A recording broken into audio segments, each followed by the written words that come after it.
मृतम गवाया और मृतत्व से अमरत्व की तरफ हमें ले चलिए। ये प्रार्थना की जाती है अपने आराध्यों से। किसी कार्य को प्रारंभ करने से पहले हम प्रार्थना करते हैं, दीप प्रज्वलित करते हैं कि हमको सदमति सदगति ये देवी देवता हमें प्रदान करें, हम जीवन में आगे बढ़ें और अपने कार्यक्रम को भी सफल बनाने के लिए हम इन देवी देवताओं से प्रार्थनाएं करते हैं शुरुआत करने के लिए। और ज्ञान के प्रकाश, सद्बुद्धि के प्रकाश को, और 2-3 यादव बंधुओं ने भी बहुत बड़ा त्याग किया। उनका ये जनपद, और ये जनपद को गर्व है कि सैनिक पैदा किया है। गहमर जैसा गांव है जहां गली गली घर घर में सैनिक है। अब मैं राजकुमार सम्मान संबोधित करें। सम्मानित राजकुमार जी।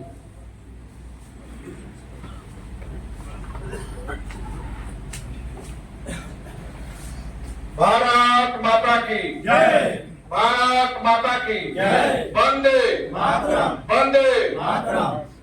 भारतीय सेना की जय। भारतीय सेना की जय।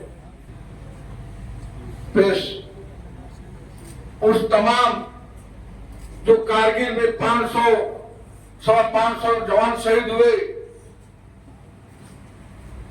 उनको अपना श्रद्धा सुमन अर्पित करते हुए, उनको श्रद्धांजलि अर्पित करते हुए, उनकी वीरांगनाओं के चरणों में प्रणाम करते हुए, उनके माँ बाप के चरणों में प्रणाम करते कारगिल शहीद है जिन्होंने राष्ट्र के आत्मान किया जा रहा है। आप ऐसी माँ हैं जिसने भारत माता की रक्षा के लिए अपने पुत्र को शहीद के रूप में अर्पित किया है। मैं नमन कर, और देवी की कोख है ये अमरत्व प्रदान करने वाली बात। अब मैं सन 1971 के मानस सिंह की पत्नी, 2019 के महेश कुशवाहा की पत्नी निर्मला कुशवाहा जयपुरा से जो पधारी है, और शहीद हरिश्चंद्र यादव की महेश कुशवाहा की निर्मला कुशवाहा जी, ये 5 देवियां ये सम्मानित की जा रही हैं।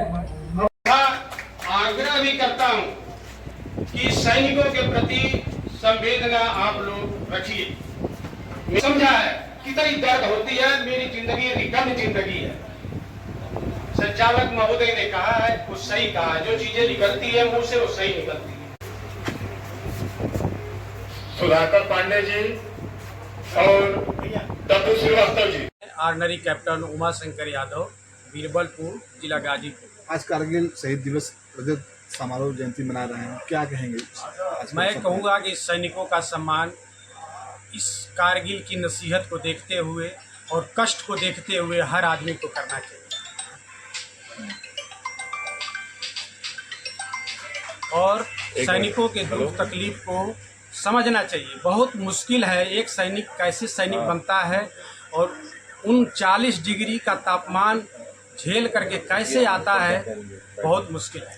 उमाशंकर जी, आपके साथ हम देख रहे हैं कि हाथ भी डैमेज हो गया है, और उस कारगिल युद्ध में कैसे हुआ था और पूरा थोड़ा सा घटना के बारे में। जो कारगिल के युद्ध में जो ऊपर बैठे थे हमारे विद्रोही, उन्होंने जो रास्ते थे, रास्तों के ऊपर में आईडी लगाए हुए थे कि कोई इस रास्ते से नहीं आएगा, भटक करके आएगा तो हम गोली से मार देंगे उसको, वो दिखाई देगा।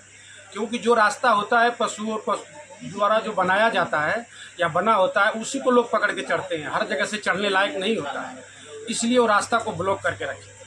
उस आईडी को डिसआर्म करने में मेरा काम है।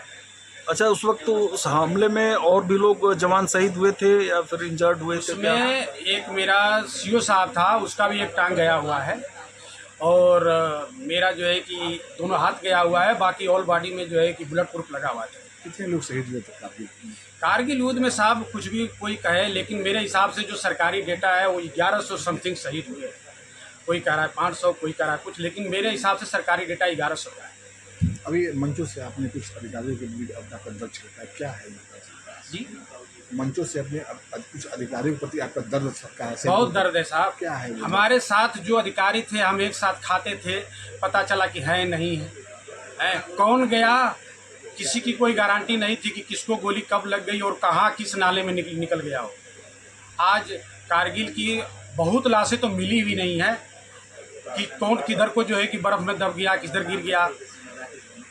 आज जो गया वो गया, मिला नहीं। दर्द तो है ही है साहब। सैनिकों का सम्मान, शहीद परिवार का सम्मान होना चाहिए, लेकिन जिले के अधिकारियों की उदासीनता की वजह से कहीं ना कहीं आपका दर्द है। दर्द है साहब। हर जगह सैनिकों को हर अधिकारी नहीं समझ पाता है कि इनकी क्या तकलीफ़ है, क्योंकि उन लोगों के पास सिविल पॉपुलेशन की रोज़ भीड़ रहती है। उनकी दुख तकलीफ देखते देखते उसी माहौल में सैनिकों को भी देखना चाहते हैं, पर सैनिक जाना नहीं चाहता है। जाता है तो कुछ आशा लेके जाता है कि साहब मेरी सुनेंगे। गलत चीज़ पर जल्दी जाता नहीं है, हमेशा जायज़ लेके जाएगा, लेकिन उसमें भी अनदेखी होती है। लेकिन एक आपने मंचों से भी कहा कि सैनिक की जब डेड बांटी जाती है तो उसका सम्मान कहीं ना कहीं नहीं हो पाता। नहीं हो पाता साहब। जिले से भी मैं देखा हूँ, हम द्वारा संगठन सैनिक शौर्य संगठन हमारा जो है कि हम आकर के घर से उसकी अंत्येष्टि में भाग लेते हैं, लेकिन कोई अधिकारी नहीं आता है।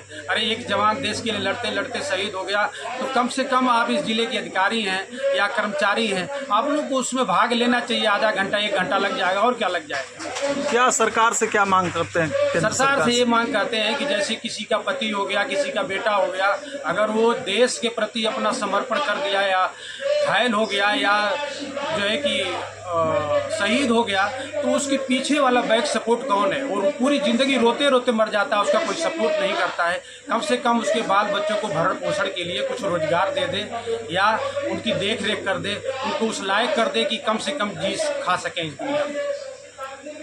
परिचय बता दें अपना। मैं सही मैं की पत्नी निर्मला कुशवाहा, पूरा गाँव कैलाश मंत्री के गांव से हैं और हमारे पति 2019 में शहीद हुए जम्मू कश्मीर। के लिए हम मूर्ति बनवाए हैं 2022 में। अभी उनकी मूर्ति नहीं लगी, उनकी मूर्ति हम अपने घर में रखे हैं।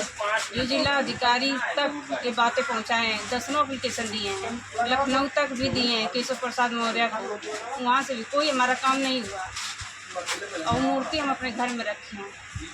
अच्छा, और क्या सरकार से क्या मांग रखती है आप? सरकार से ये मांग है कि हमारे जो डीएम साहब गए थे, हमारे डीएम साहब मंगला प्रसाद डीएम साहब गए थे, जिलाधिकारी हमारे घर पे 2022 में गए थे।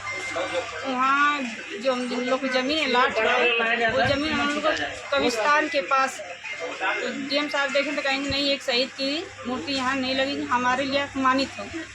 तो हम लोग को ज़मीन खलिहान की ज़मीन में दिए हैं आधा हिस्सा, तो उसमें ज़मीन में मूर्ति हम लोग 12 जून को, अगली साल 12 जून को हम लोग मूर्ति वहाँ लगवाने के लिए ले गए मूर्ति जब उनकी, तो यही जिलाधिकारी हमारी जो जिलाधिकारी हैं आरखा कौरी, ये बोली कि नहीं, गलत जगह आप ज़मीन ली हैं, यहाँ मूर्ति नहीं लग सकती है। ठीक है, मूर्ति नहीं लग सकती है तो हमको डीएम साहब क्यों दिए हैं, उतना दूर हमको क्यों पहुँचाए? वहाँ हम पार्क भी बनवा दिए हैं, अपना 8 लाख लगा के पार्क भी बनवाए हैं, जो सरकार का पैसा नहीं लगा, हम अपना खुद के पैसा अपने पति के लिए लगा के बनाए। 3.5 लाख की मूर्ति हम बनवाए हैं वहाँ। सर आप अपने व्यक्तिगत? हाँ, अपने। सरकार कोई मदद नहीं, सरकार कोई मदद, आज भी सरकार मदद नहीं की, जो कि हम लखनऊ तक ले एप्लीकेशन पहुँचाएँ। यही हम चाहते हैं कि सरकार तक ये बातें पहुँचे, जिलाधिकारी तक बातें पहुँचे कि एक शहीद की मूर्ति घर में हम रखे हैं। पति आपके कब शहीद हुए थे, कहाँ पे हुए थे? 2019 में जम्मू कश्मीर में। अच्छा, अभी फिलहाल परिवार में कौन कौन है आपके? हमारे परिवार में हमारे 2 बच्चे हैं, हम हैं, हमारे सास ससुर। अच्छा, और हमारा परिवार बड़ा नहीं है, बस हम ही हैं जो हैं, चाहे मर्द बन के चाहे औरत बन के, हम ही हैं और कोई है नहीं। मतलब सरकार से आपकी मांग है कि मूर्ति किसी तरह बने? सरकार से मांग है, सरकार की से यही मांग है कि हमारी मूर्ति लग जाए और जो पार्क हम खलियान में बनवाए हैं वहीं मूर्ति लग जाए। और सब सरकारी मदद मिला? सरकारी मदद जो उस समय मिला वही पैसा वैसा मिला, और सरकारी मदद हमको कुछ नहीं मिला।